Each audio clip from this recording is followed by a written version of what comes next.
Y'all, grab your coffee, sip it, because this one right here deserves every bit of your attention. Chris Brown and Usher, Washington, D.C., Night 3. Oh my God, it was amazing. I thought I had seen some incredible concerts before, but after watching everything that came out of Washington, I kept asking myself one question: who really stole the night? Was it Chris Brown with his explosive energy and unbelievable stage presence? Or was it Usher reminding everybody why he's still one of the greatest entertainers to ever touch an R&B stage? Now, don't answer that just yet, because there was one moment during Chris Brown's performance that had fans screaming at the top of their lungs. And just when everybody thought he had completely locked down the night, Usher stepped onto that stage and changed the entire atmosphere. But that's not even the craziest part. By the end of the concert, social media had already split into two different camps, with thousands of fans debating who actually delivered the better performance. So I want to hear from y'all too. If you had one ticket, who would you have chosen to see? Chris Brown or Usher? Drop your answer in the comments while we break down everything that happened, because believe me, this wasn't just another concert. This was like two legends fighting for the same crown. No wonder they are called R&B. Y'all know what it means. The excitement actually started long before anybody touched the stage. Fans had been counting down to this Washington stop for weeks. Hotels around the area were packed with people traveling from different cities. Merchandise lines were filling up early, and everywhere you looked, people were wearing Chris Brown shirts, Usher jerseys, or both. The energy outside the stadium already felt like a celebration.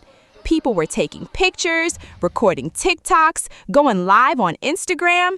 Everybody kept asking the same question: who's about to own tonight?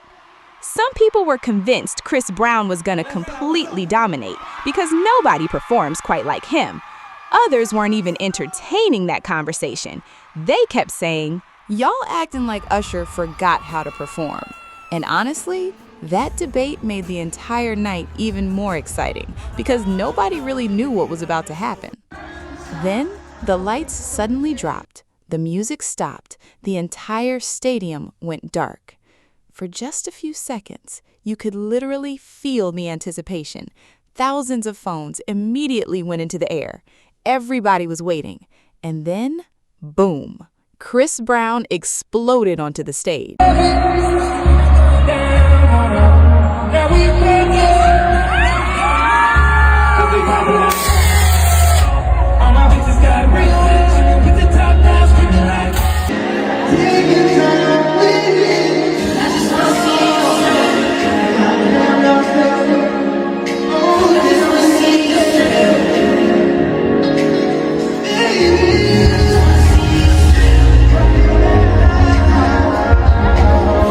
Now let me tell y'all something. Chris Brown doesn't walk onto a stage. He attacks it. From the very first record, the energy was absolutely unbelievable. The choreography, the lighting, the dancers, everything looked massive. You could immediately tell this wasn't going to be one of those concerts where the artist simply sings a few songs and walks around. Every movement felt intentional. Every transition looked rehearsed to perfection. And the crowd responded exactly the way you'd expect. The screams were deafening. People were standing, jumping, recording, singing every single lyric back to him.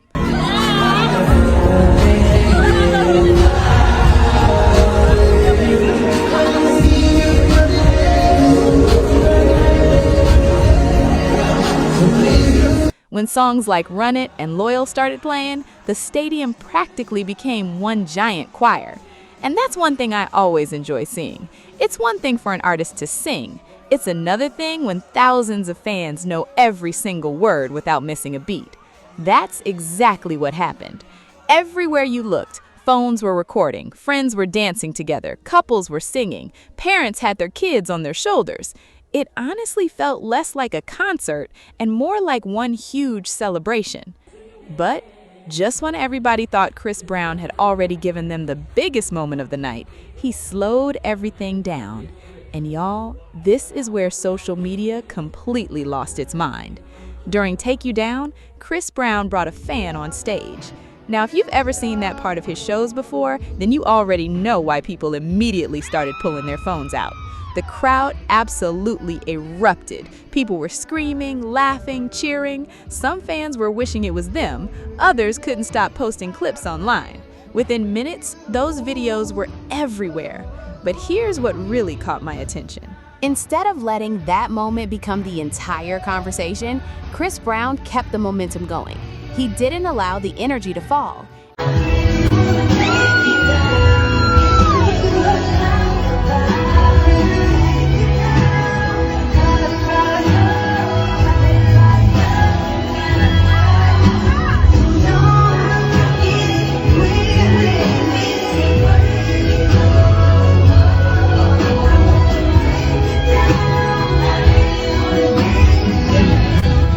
Every performance felt bigger than the one before it.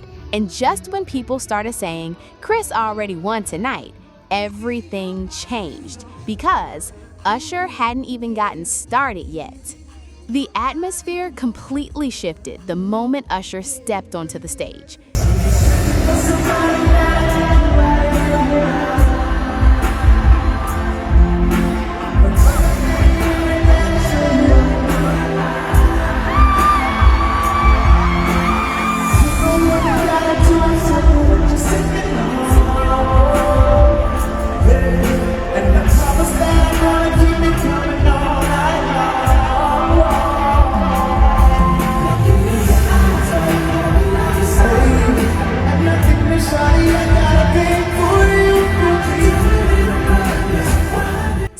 Chris Brown brought explosive energy. Usher brought effortless confidence. He didn't need to run across the stage every second. He didn't need flashy moments every minute. The second he grabbed that microphone, the entire stadium settled into the performance. And that's the difference experience makes. His live vocals immediately reminded everybody why he's remained one of R&B's biggest stars for decades.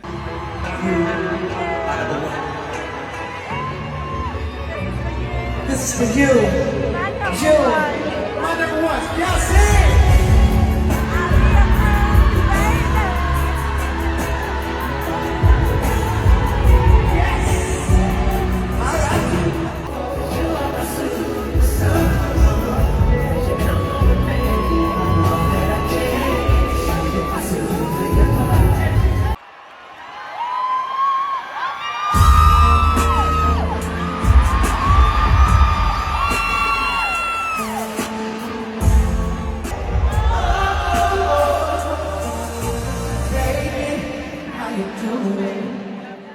When Burn started, y'all, you could hear thousands of voices singing before Usher even finished the first few lines.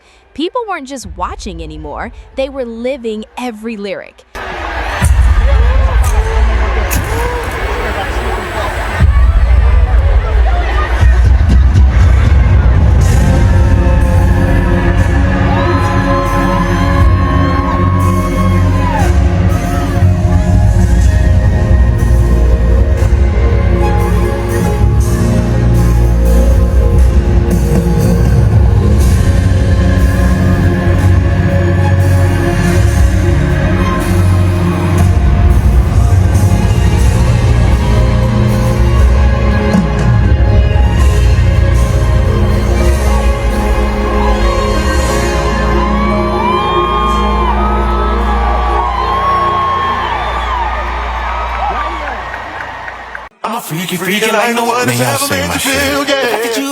Then came My Boo.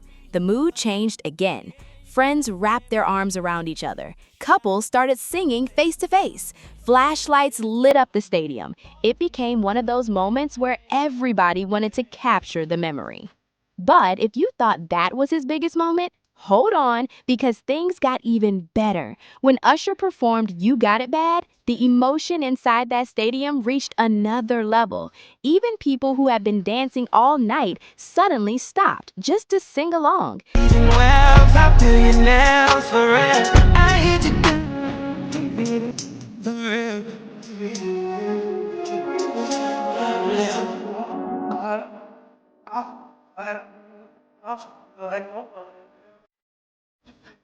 Then came Confessions Part 2, and honestly, that performance reminded people why those songs are still considered classics today. Nobody was rushing to record every second anymore. Many fans simply stood there, watching, listening, enjoying the moment. And sometimes, that's the biggest compliment an artist can receive.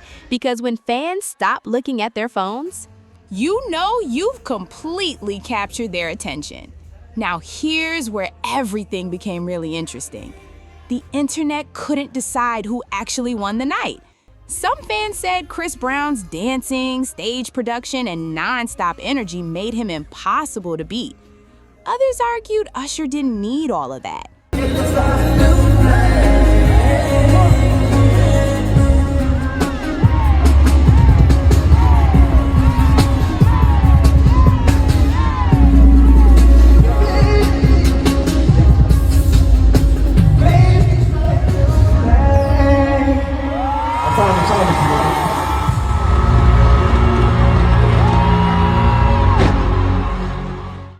They believed his vocals, confidence, and connection with the audience proved exactly why he's still one of the greatest live performers in music.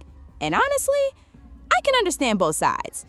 Because they weren't trying to outperform each other in the same way. Chris Brown gave fans an explosive performance. Usher gave fans an unforgettable experience. Those are two completely different things. And maybe that's why this concert worked so well. Instead of feeling like a competition, it felt like a celebration of two generations of R&B greatness sharing one stage. By the time the lights finally came back on, nobody looked ready to leave. People were still talking, still replaying videos, still debating their favorite moments. Even after walking out of the stadium, the conversation continued online. TikTok clips, Instagram Reels, YouTube Shorts, everybody had their favorite performance. Everybody had their favorite artist, and everybody had an opinion, which honestly tells you everything you need to know about how special that night really was. At the end of it all, one thing became crystal clear. Washington didn't just get another concert. It got a night fans will be talking about for a long time. Chris Brown reminded everybody why he's one of the most dynamic performers of his generation. Usher reminded everybody why true showmanship never goes out of style. And together, they gave fans exactly what they came for. Now, I want to hear from y'all. Who really owned the night? Was it Team Chris Brown or Team Usher? Tell me why down in the comments, because I already know this debate isn't ending anytime soon. If you enjoyed hanging out with me today, don't forget to like this video, subscribe to Sit with Sia, and turn on those notifications because y'all already know the celebrity tea never stops over here. Until next time, stay safe, stay blessed, and I'll catch y'all in the next one.